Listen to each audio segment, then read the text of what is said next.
నమస్తే అవధాని. కాంగ్రెస్ పార్టీ మిత్రులతోటే కాకుండా అంటే ఇండియా కూటమిలో భాగస్వాములుగా ఉన్న పార్టీలతోనే కాకుండా తాను అధికారంలో ఉన్న రాష్ట్రాల్లో కూడా పెత్తనం కోల్పోతోందా? This is a serious question. ఎందుకు వస్తుందండి ఇది? నిన్న కర్ణాటకలో జరిగిన డెవలప్మెంట్. కర్ణాటక శాసనసభలో ముఖ్యమంత్రి సిద్ధరామయ్య బహిరంగంగా ఒక ప్రకటన చేశారు. 5 ఏళ్ళు నేను ముఖ్యమంత్రిగా ఉంటాను, అధిష్టానం నన్ను తప్పించదు. చాలా ఆత్మవిశ్వాసంతో, చాలా సెల్ఫ్ కాన్ఫిడెన్స్, చాలా ఎక్కువ కాన్ఫిడెన్స్తో ఈ మేడ్ అన్ అనౌన్స్మెంట్. అండ్ ఇంకోటి కూడా చెప్పాడు, దెర్ ఈజ్ నో అగ్రిమెంట్.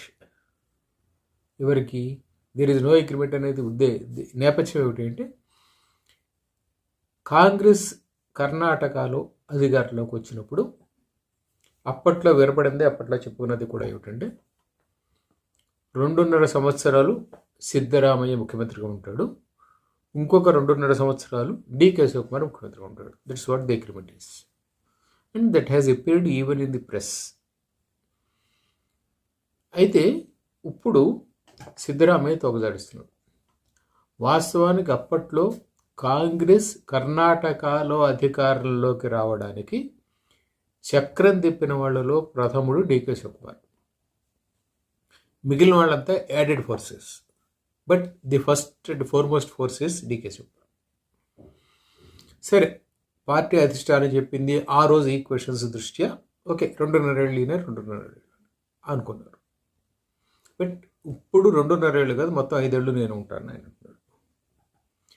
వాస్తవానికి ఈ విషయం గత కొద్ది నెలలుగా చర్చలో ఉంది. దీని మీద ప్రశ్నిస్తే all India Congress AICC all India Congress committee అధ్యక్షుడు, రాజ్యసభలో నాయకుడు ఎవరు, మన మల్లికార్జున ఖర్గే, ఆయన ఏమన్నాడు? వాస్తవానికి హీఈస్ ది ప్రెసిడెంట్.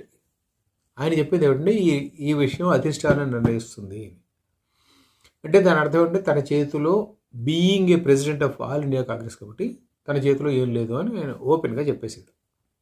ఆ మాట మాత్రం మాట్లాడకుండా ఆయన అదంతా చెప్పాడు. చెప్పి ఇప్పుడు ఏమన్నాడు? అధిష్టానం నిర్ణయిస్తుంది చెప్పారు. ఆ అధిష్టానం ఇప్పుడు మాట్లాడలే. వాస్తవానికి సిద్ధరామయ్య అసెంబ్లీలో ప్రకటన చేసినప్పుడు డిప్యూటీ చీఫ్ మినిస్టర్ అక్కడ లేడు, అసెంబ్లీలో లేడు, ఆయన అక్కడ వేరే చోట ఉన్నాడు.